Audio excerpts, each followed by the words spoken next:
Olá, olá, olá! Sejam todos bem-vindos a mais uma entrevista do site agazeta.net. Como é que você está? Eu espero que você esteja muito bem. É uma satisfação receber você aqui. E como você sabe, né, nós estamos em todas as plataformas digitais. Estamos no YouTube, estamos no Facebook, no Instagram, no Twitter. E claro que você pode também acessar o nosso site através do endereço www.agazeta.net. Você acessando lá todos os dias tem muita informação, muita notícia e eu quero convidar você que caiu de paraquedas aqui nesse vídeo, aqui no YouTube, já para seguir o nosso canal, também ativar as notificações, porque toda semana nós temos um bate-papo interessante, um assunto pertinente que nós estamos trazendo para você aqui no site agazeta.net. Combinado assim? Vai aqui, deixa aquele like maroto, segue a gente, tá bom? Olha, e a entrevista de hoje é uma entrevista muito séria, gente. Nós vamos falar com o Edivan Menezes, que é coordenador do Centro de Operações de Emergência em Saúde, COES. Ele está aqui para falar dos casos de síndrome respiratória aguda grave. O Acre, nos últimos dias, apresenta um aumento considerável no número de casos e nós vamos falar justamente sobre isso e trazer um alerta. Seja bem-vindo, Edivan. Muito obrigado. Agradecemos também o espaço de poder estar trazendo essas informações para a população, porque o processo de saúde e doença é isso, né? Nós precisamos sempre estar atualizando a população sobre como está o nosso processo de trabalho, como que estão as ações de vacinação, de promoção e prevenção à saúde. O Edivan, e é necessário fazermos um alerta sobre esse assunto, porque nós percebemos um aumento que podemos até chamar de alarmante, não é isso, dos casos de síndrome respiratória aguda grave. Como é que está a situação? Isso. Nós temos um momento sazonal, que ele é nacional. Então, assim, todos os anos nós passamos por um período sazonal. Nós temos semanas epidemiológicas, né? E entre a semana epidemiológica 20 e a semana epidemiológica 30, a gente sempre espera que o número de casos aumente.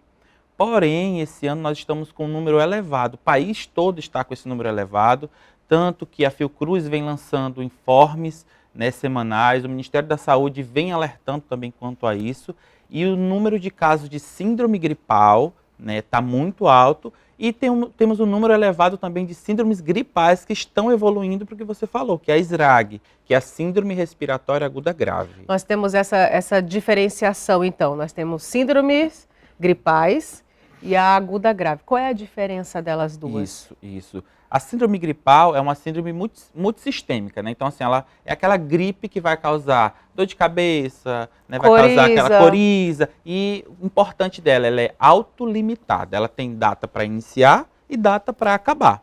Porém, em algumas pessoas, né, por diversos fatores, idade, né, sistema imunológico, em algumas pessoas essa gripe ela não se autolimita, ela evolui para um caso mais grave, né, que pode ser uma pneumonia, né, que é uma síndrome respiratória aguda grave. E aí esses sinais e sintomas eles vão ser exacerbados, eles vão aumentar e aí vai causar falta de ar, né, vai causar problemas na pressão arterial, a pressão muitas vezes cai, sobe, batimento cardíaco. Aí há outros sintomas, porém exacerbados. E é isso que a gente não quer que aconteça, que uma gripe que era para ser autolimitada, data de início e de término, ela evolua para algo mais grave. Tá, então, só para a gente reforçar essa questão dos sintomas. Eu tenho que procurar uma unidade de saúde se eu apresentar quais sintomas? Isso, muito, muito importante isso. Nós temos uma rede de atenção à saúde. E a rede de atenção à saúde no país, né, dentro do sistema do SUS, ela é dividida por estratificação. Então, nós temos a atenção primária, que é aquela que vai atender os sinais e sintomas mais leves, que é aquilo que a gente chama de gripe, síndrome gripal. Coriza, dor de cabeça, dor no corpo, sem falta de ar. Ou seja, eu vou no postinho, se eu tiver assim, eu vou no postinho de saúde. Então, assim, a maioria da população terá esses sinais e sintomas e ela precisa buscar uma unidade básica de saúde, que é aquela que vai dar todos os atendimentos básicos mesmo, né? Medicação, fazer um exame e vai tratar aquela doença que é autolimitada, que tem data para iniciar e data para acabar, que é a gripe comum. Porém, se a pessoa já evolui para um quadro de dispneia, que é o quê? Aquela falta de ar, né? A gente sempre chama de dispneia ao esforço. Vou subir uma escada, sinto falta de ar. Vou fazer algo dentro de casa, um trabalho em casa, sinto falta de ar. Aí você começa a se preocupar porque você pode estar evoluindo para o caso grave. Aí você busca uma UPA, Unidade de Pronto Atendimento, né, que é os casos de média complexidade. Então tem a baixa complexidade, a média complexidade e a alta complexidade, que é o nosso pronto-socorro, que são os casos graves, de insuficiência respiratória aguda, mesmo severa, onde a pessoa tem falta de ar em repouso. Então se você está deitado, está sentado e está com falta de ar, então assim, é um dos casos mais graves, né, porque você está em repouso e está com falta de ar. Então assim, se você não tem falta de ar, só os sinais e sintomas, você vai no posto de saúde, perto da sua casa. Se você tem falta de ar, os esforços, né, você vai numa UPA porque já é um caso médio, intermediário. Agora, se você está em repouso, tem todos esses sinais e sintomas e apresenta falta de ar, você precisa buscar o pronto-socorro, que é a alta complexidade, que são os casos mais graves. O Edivan, e nesses casos, falando sobre automedicação, que é o que acontece bastante, né? Ah, vou comprar um antigripal da vida, vou tomar aí um antibiótico da vida, isso pode agravar ainda mais o quadro, não é isso, Edivan? Com certeza. Nós temos, em nossa cultura, né, o costume de tomar muito antibiótico, por exemplo. Antibiótico não trata síndrome gripal, né? A gripe ela é causada por um vírus, ou um vírus sincicial, respiratório, ou vírus da influenza que nós temos a vacina, ou adenovírus, ou rinovírus, é uma classe de vírus que causam a síndrome gripal e as SRAGs. Então nós temos que tomar o quê? Um remédio que combata o vírus. Então o médico vai passar, hoje na rede pública de saúde nós temos o remédio que é indicado pelo Ministério da Saúde, que é o Tamiflu, né, que é o remédio de primeira escolha. Então, assim, não é o antibiótico, não é o anti-inflamatório, né? Então, assim, tem outros medicamentos. A pessoa, às vezes, apresenta um pouco de inflamação de garganta, vou tomar um anti-inflamatório, vou tomar um antibiótico para a garganta. E isso é muito preocupante, porque o antibiótico ele vai causando imunidade, né? Vai causando uma resistência nas bactérias. Então, assim, aquela bactéria que muitas vezes já faz parte do teu organismo, né, que ela não é um patógeno para você, que ela não causa doença, ela começa a ter uma resistência pelo número excessivo de antibióticos. Então, assim, os sinais e sintomas de gripe, sinais e sintomas gripais, eles são tratados com remédios específicos para a gripe, né? E o remédio de primeira linha, de primeira escolha, que é enviado pelo Ministério da Saúde para a gente, é o Tamiflu. O Tamiflu ele está nas unidades, tem nas UPAs também, tem nas unidades básicas de saúde, e ele é o remédio de primeira escolha, não antibiótico, né?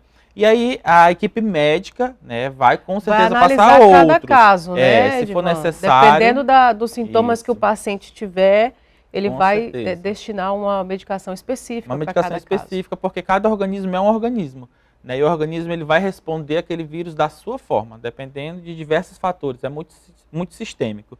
Então, assim, o médico ele avalia e vê a necessidade de outras medicações. Mas a medicação de primeira escolha para cortar a multiplicação viral no organismo é o Tamiflu. Entendi. Ô, Edivan, diante de todo esse quadro dramático que a gente está vendo, de pessoas aumentando cada vez mais a questão dos sintomas, de casos, o que a CESACRE tem realizado nesses últimos dias para tentar dar uma amenizada e principalmente ampliar o atendimento para esses pacientes? Isso. A CESACRE, em janeiro, ela instituiu o COIS, primeiramente. Isso é muito importante falar. Nós somos um dos únicos estados que nós temos... Nós não tínhamos o COIS antes. Antes o COIS era COI, Centro de Operações de Emergência. Mas como acontecia? Aparecia uma emergência de saúde pública, montava o COI. Aí essa emergência era resolvida e desmontava, desmobilizava. E aí o que o secretário resolveu? Não, nós vamos manter. Quem faz parte desse COIS? O COIS ele é uma equipe de multiprofissionais. Eu sou o coordenador, né, tenho uma assessoria técnica comigo. E quando a gente vê uma emergência em saúde pública acontecer, eu chamo todos os setores responsáveis de dentro da secretaria. Então a gente monta uma sala de situação, nós vamos fechar a sala de situação da alagação agora e já estamos abrindo a sala de situação das síndromes respiratórias. Então assim, a gente chama pessoas-chave de diversos setores e as ações elas são integradas. Então a gente chama o departamento de administração, de atenção primária à saúde, rede de urgência e emergência, então eu junto todo mundo para que a gente... Para tentar alinhar as ações. Alinhar as ações. Todo mundo junto. E a CESACRE resolveu a partir de janeiro que não seria mais um comitê, mas seria um centro de operações fixos. Isso é muito bom, porque a gente consegue não trabalhar só dentro da emergência, mas antes da emergência. Então a gente já está prevenindo, precavendo, né? Isso é muito importante. Então assim, o governo do Acre né, em nome do Dr. Pedro, né, chegou à frente com isso é muito importante. Então, há 2 meses a gente já vem trabalhando, pensando nessa sazonalidade. Então, nós já fizemos documentos solicitando aumento de leitos, que é o que a gente está fazendo agora. Então, esses documentos foram feitos há 1 mês atrás, quando a gente estava pensando que isso ia acontecer. Os protocolos clínicos do Tamiflu, da rede de urgência e emergência, nós já sentamos com a prefeitura para a gente organizar toda essa rede, passar para a população a importância de procurar a unidade básica no momento certo, a UPA no momento certo, para a gente não sobrecarregar nenhuma unidade, né, e não deixar de atender quem tem que atender, né, por exemplo, na UPA. Quando a UPA está cheia, por exemplo, a gente não consegue atender aquele caso mais grave. Então a gente já está sentando com a prefeitura para ver isso. E a questão de insumos, que é muito importante, porque a gente aumenta o número de pessoas que vão ser atendidas, a gente aumenta o número de medicação, a gente aumenta o número de material médico hospitalar. Então, tudo isso já está sendo previsto. A gente já previu isso há 15 dias atrás, 1 mês atrás, e agora a gente só está implementando. Nós ainda não estamos em uma situação tão desconfortável, porque nós conseguimos planejar. Então, a gente está abrindo os leitos devagar. A demanda está vindo, a gente está abrindo leito. Conseguimos abrir mais 15 leitos de clínica médica no PS, conseguimos abrir mais 10 leitos de enfermaria no Hospital da Criança, e agora vamos abrir mais 15 leitos de semi-intensiva. Né? 10 de semi-intensiva e 5 de UTI neonatal. Então, assim, por que a gente está conseguindo abrir agora? Porque a gente já se planejou há 1 mês atrás. Se esperasse tudo isso acontecer, ia demorar ainda mais. Ainda mais. É no mínimo 15 dias, 1 mês para você abrir leitos, porque você tem que ver MMH, você tem que ver medicamentos, você tem que ver RH, que não é fácil, né? Estrutura de equipamentos. Então, assim, como nós conseguimos nos planejar, né? O doutor Pedro já nos chamou há 1 mês atrás com a secretária Ana Cristina, e a gente já começou a fazer esse planejamento há 1 mês atrás. Então, agora a gente está conseguindo implementar o que foi pensado 1 mês atrás. Isso é muito importante. A gente sabe que vai acontecer a sazonalidade, se prepara para ela e consegue ter uma resposta eficiente para a população. O Edivan, eu sei que a gente está falando aqui sobre as síndromes, né, respiratórias, mas vamos falar um pouquinho da Covid-19. Como é que está essa situação aqui no nosso estado? Isso, a Covid-19, hoje ela se enquadra dentro, né, das síndromes gripais, das SRAGs, né, a OMS... Isso é bem interessante falar. O que a OMS fez? Acabou a pandemia, né? Ele acabou esse surto gigantesco, mas o vírus continua entre a gente. É isso que é importante a gente sempre falar. Inclusive, a população, eles sempre costumam dizer assim, só não é Covid porque não fez o teste, mas está com todo sintoma de Covid. Você já ouviu as pessoas dizerem isso já? Sim, e é porque ele é um vírus respiratório, né? Então, assim, a emergência dele foi ser um vírus novo, sem tratamento e sem vacina. Essa foi a emergência dele.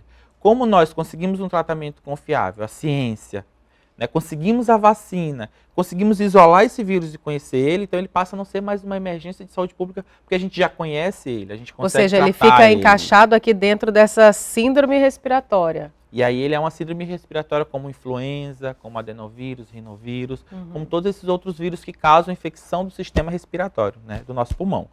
E hoje nós continuamos com o vírus rodando, né, em nosso meio. Nós continuamos com um grupo de risco, tendo risco, né, como nós tivemos ainda 2 óbitos nesse primeiro quadrimestre. E a gente continua pedindo para que a população se vacine. Sem a vacinação a gente não vai conseguir barrar essa cadeia de transmissão, é impossível. Né? E a etiqueta sanitária. Se você tem sinais e sintomas gripais, né, o mínimo que seja uma dor de garganta leve, uma dor de cabeça, uma coriza, use máscara. Porque só assim a gente quebra a cadeia de transmissão, porque uma pessoa ela vai transmitir para várias outras. Sim. Né? E aí a gente vai multiplicando e aí é onde o número de casos vai aumentando. E nós continuamos batendo nessa tecla, viu, gente, que a vacinação é a saída que nós temos para conter o avanço desses casos mais graves. Infelizmente, né, Edivan, muitas pessoas não estão dando a importância devida à imunização, o que é profundamente lamentável, né? Isso, a gente está com uma porcentagem baixíssima, né, até abaixo da média nacional, que também não é tão confortável. Mas hoje a gente está com uma média, uma porcentagem de 15% de vacinação contra a influenza. E a influenza hoje é um vírus que nos preocupa muito, a gente tem várias classificações da influenza, né? A nossa vacina é para H1N1, mas nós temos a H3N1 e a H5N1, que é a que a gente está ouvindo falar tanto agora, que é a gripe aviária. Gripe aviária. Né? O vírus não tem ainda o poder de passar de uma pessoa para outra, mas ele passa do animal para a pessoa. Então, assim, nosso objetivo é vacinar, né, um número maior de pessoas possível, para que essas pessoas tenham imunidade. Ah, se eu me vacinar eu não vou pegar a doença? Não, é aquilo que eu expliquei no início. Você pode né? pegar, mas você não evolui por caso grave. A doença ela se torna literalmente autolimitada, ela tem data para iniciar e para terminar. Porém, se a sua imunidade não responde de forma adequada, né, o vírus ele vai continuar se multiplicando no organismo e você pode assim ter maior probabilidade de evoluir para um quadro de Srag. O que é terrível, né, gente? Ô, Edivan, nós estamos encerrando já o nosso bate-papo. Você tem mais alguma recomendação para deixar para quem está acompanhando a gente? Isso, eu acho que hoje o nosso maior apelo para toda a população é quanto, primeiramente, a vacinação. Né? A vacinação é uma das únicas formas de a gente impedir que a doença se instale no organismo e evolua para um quadro grave, né? E segundo, a etiqueta sanitária, nós não podemos regredir, né? Nós não podemos mais pensar, não existe mais o vírus, a OMS, né, engraçado, você falando agora, eu lembrei de uma situação que eu passei hoje pela manhã, eu coloquei máscara e entrei no supermercado de máscara. Todo mundo sem máscara e o pessoal achou muito estranho, que todo mundo olhou. Meu Deus, ela tá de máscara, ela tá doente. Isso. Não, é precaução mesmo, né? Com certeza, isso é para sua segurança e para a segurança de outras pessoas. Eu acho que quando a gente vê alguém com máscara, a gente deve pensar, pô, que legal, né? Essa pessoa tá pode me protegendo, né? Ela pode estar com sinais e sintomas gripais e estar preocupada comigo. Isso eu vejo, quando eu vejo alguém com máscara, eu falo, olha, obrigado. Né? Porque quem usa máscara possibilita que outras pessoas tenham o direito de não usar, né?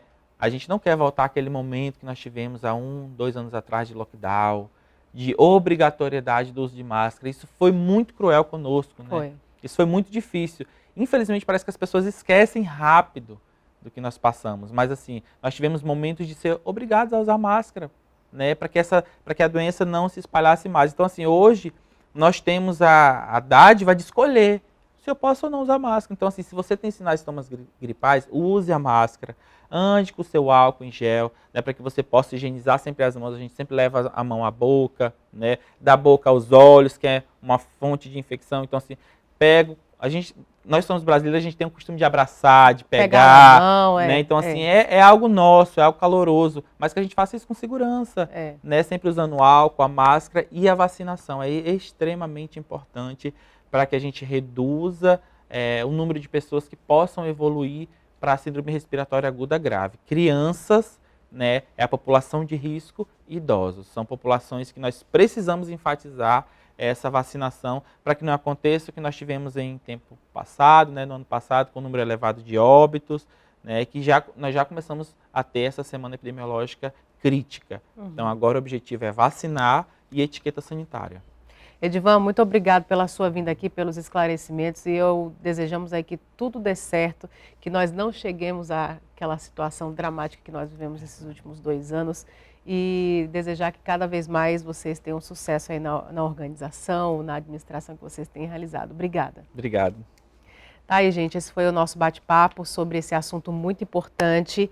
Vacina, meu povo, vai vacinar. Procura uma unidade de saúde, procura um postinho de saúde, pega a sua carteirinha, vai se vacinar contra a influenza, vai se vacinar contra a Covid, atualiza todas as suas vacinas para você ficar bem e deixar também quem você ama, quem está ao seu redor, bem também de saúde, para ficarmos aí todo mundo na tranquilidade. Combinado assim? Compartilha aqui esse vídeo para quem você sabe que ainda não tomou vacina, para dar um puxão de orelha. Olha, vê esse vídeo aqui, e aqui está falando da importância da vacinação, então você precisa vacinar, já manda esse vídeo para ele. Combinado assim? Obrigado pela sua companhia. E até a próxima, pessoal. Tchau, tchau.